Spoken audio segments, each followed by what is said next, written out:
Hey everyone, welcome back to my top 10 games of 2012. Today's video will be covering 9 through 7, and so let's jump right into it with number 9, Max Payne 3. At this point, it should come as no surprise that I tend to like Rockstar games and that they make it onto my list year after year. 2010, they had my favorite game of the year with Red Dead Redemption. Really taken me by surprise that they made me enjoy a Western game. Didn't expect that at all. And then last year they subverted my expectations yet again with LA Noire, putting you in the shoes of a lawbringer in a Rockstar game. Of all things, I didn't expect that. Well, here we go.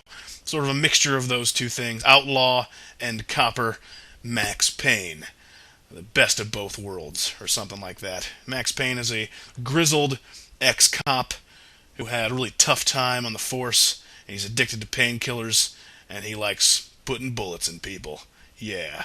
I had never played any of the Max Payne games before this year, and for some reason I felt the need to play the first two games before this one. Let me just say you don't have to. It's pretty easy to jump into this story without having played the first two games. I think Rockstar realized that it's been a while since there was a Max Payne game, so they don't dwell on the past too much, despite the fact that Max Payne is a character completely obsessed with it. You can tell here, this dude is a major stereotype, and he knows it, and Rockstar knows it, and we're all having a good fun time. He is, addicted to painkillers, drinks a lot of alcohol, picking up jobs left and right, any way he can make a buck, living in Brazil. He's just a sad sack, and you can tell about halfway through the game when he shaves his head and start wearing Hawaiian shirts that this dude is 8 or 9 years into a fairly significant midlife crisis. And honestly, the story is nothing to write home about. I hardly remember it. The way cutscenes are delivered is unique. There's a lot of stylistic camera work.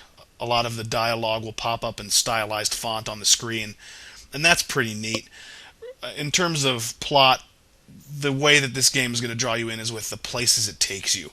From early on in the game where you're shooting through this bumpin' nightclub to part of the way through when you're in this hovel of a town in Brazil, till all the way to the end when you're fighting your way through an airport, through baggage claim, and eventually onto the tarmac.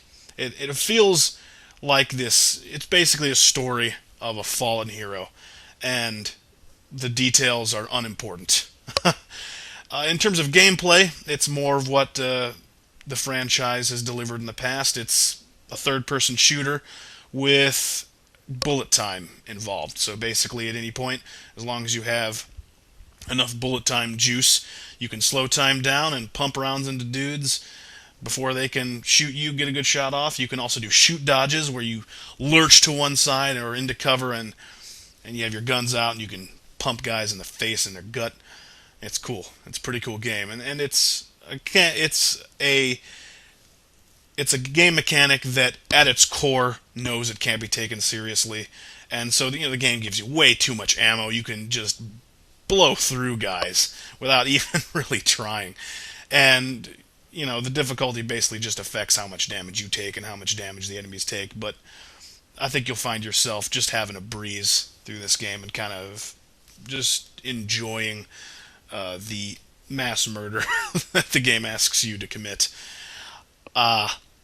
Yeah, that's pretty much all I would say about it. Maybe mine's the same field as dumb fun as Resident Evil 6. Maybe a little smarter than that. There is a shell of a story here, and there's a lot of cool set piece moments. Like one that I always remember that involves the bullet time is you're basically on this chain and it's on a pulley, and you knock the counterweight out and you're getting pulled up, and you're going up through 3 stories, and there are enemies on each story, and you have a 360-degree view, and you can, in slow motion, start popping guys off, and it's satisfying to say the least. But for a fun game, Rockstar can't be beat. They always put out good stuff. Check out Max Payne 3.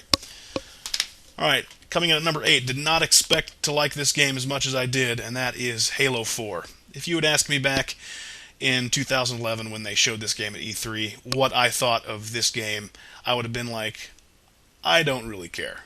At that point, I had been sufficiently over-Haloed. I had played the ever-loving crap out of the first 3 games in the series. I can't tell you how many hours I spent in multiplayer in all 3 of the games. And I didn't really even pick up Reach. I don't think I think I've played Reach for maybe about 10 minutes. I was completely uninterested in it, in the franchise in general, and I was impressed by the preeminently mature move Bungie made to ditch what had a franchise that definitely could continue to be lucrative. They could milk this for decades, like Activision and Call of Duty. But they're moving on to bigger and better things. But out of the ashes rises 343 Studios, the fledgling company that had a lot to prove, and boy did they deliver. And not in the ways that you would expect somebody tasked with continuing Master Chief's story would do. Here, instead of going for the megalo grandiose galaxy-saving crud of the first three games, which all had kind of convoluted storylines. It felt like there was a lot that happened in between the lines that we had to fill in for ourselves, or read the books of the series. I think this game brings it to an emotional center, which the franchise has never done before. Before, with Master Chief, I always felt like he was more of an icon than a character. He looked cool on box art, and he spat one-liners, and he was really good at killing things, but that's about it. And this game, 343 sought to lift that veil back a little bit, let you get to know the man behind the mask. And it's incredibly effective, especially the way that they play out his relationship with Cortana, which to non-fans of the series is an AI construct that Master Chief has basically been tasked with watching over. They've been allies since game one. And it plays with the idea of Master Chief's actually a human, but he's cool and cold and calculating and feels more like a robot, whereas Cortana is an artificial intelligence, and she appears to have feelings and emotions.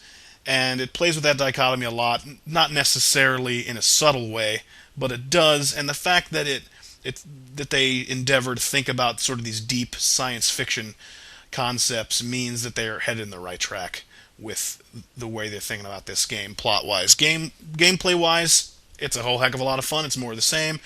Basically, they just added more guns, which is never a bad thing. There's a new enemy type, which adds another layer of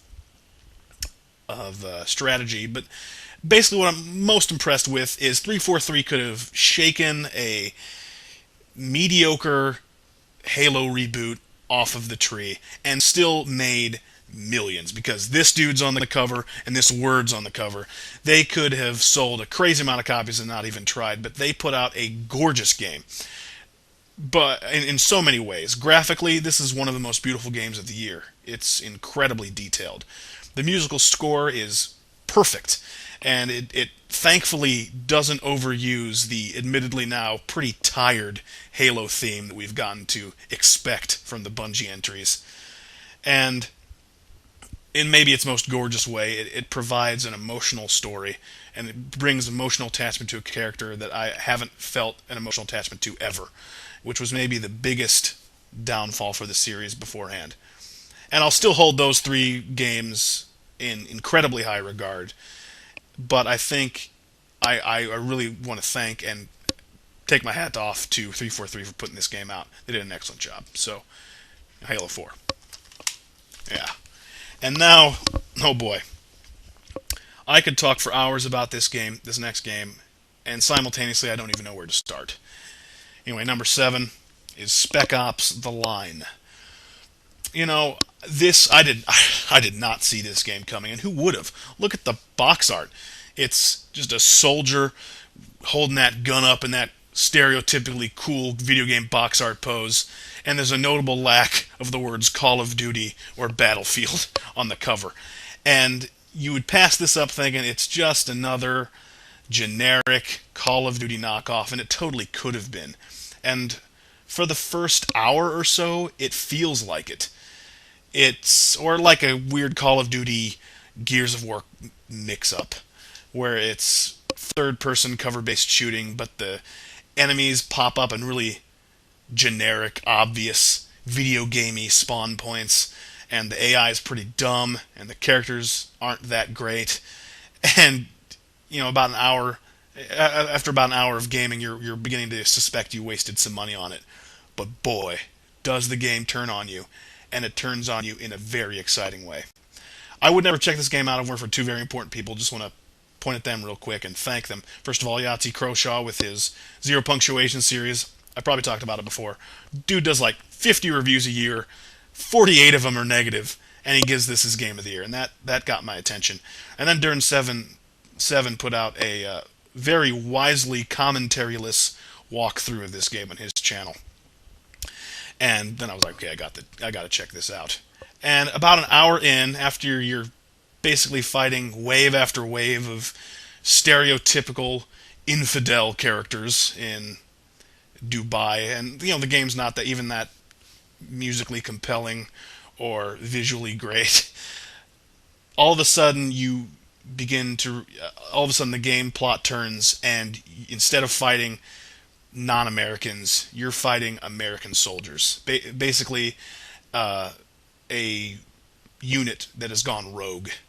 And just that alone had to have sent some marketing people in an absolute tizzy, because that has got to be hard to sell. And I'm just going to go ahead and say it, that 2K, congratulations, it took balls to release this game, because what follows after that first relatively non-engaging first hour is the harshest and most effective deconstruction of the wartime first-person shooter genre I have ever seen. More effective than anything that right-wing anti-video game politics have come up with in the past couple of years.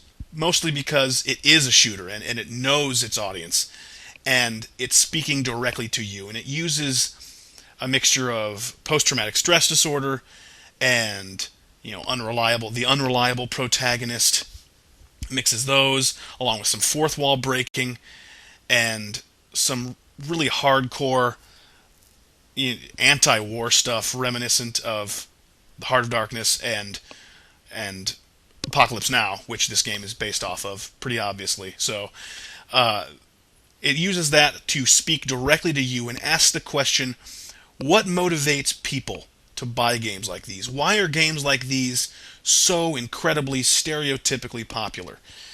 And I want to congratulate Jaeger for knowing that they didn't have the money or the time or the established fan base to copy Call of Duty. So instead, they stab it in the back. And this game makes you feel like an absolute dick. A crazy, deranged dick. Like, why would you sit in front of your television and fake kill people? Where does that motivation come from?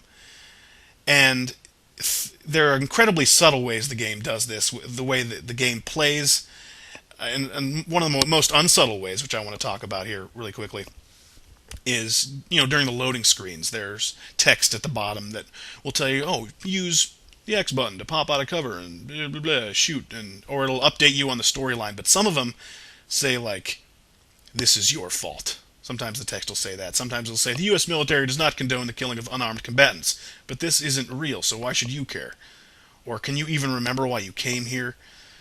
And very, very, very late in the game, near the end of the game, a character says to the protagonist, if you will, the character you play, Captain Walker, a character says to Captain Walker, and he says, the truth is, you're here because you wanted to feel like something you're not, a hero.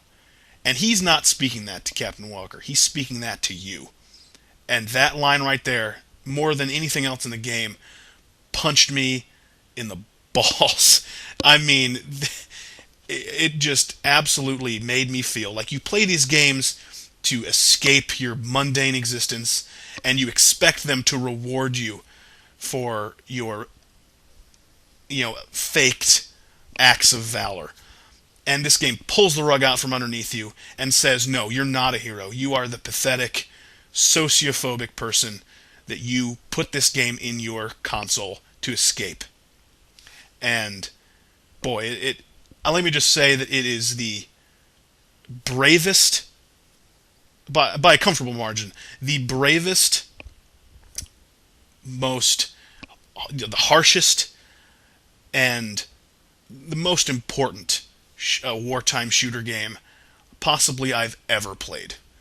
And that is saying something, especially coming from someone who, it hasn't really been into first-person shooter or wartime shooters recently. And you do yourself a favor to check this out. This game is not fun, but is incredibly engaging. And as such, I think it's the first true blue video game drama. Because you think about dramas, movie dramas, they're not fun, but they are very engaging. And that's what I can say about this game. If you don't feel like shelling out the money for it or the time, then I would consider watching Durden 77's walkthrough of it, because I'll put that in the description, by the way, because it's a story that I feel is very important and needs to be heard by a lot of people. And so, that's it. Thanks for watching. Next time we'll do 6 through 4. Yeah. Counting. See you guys next time.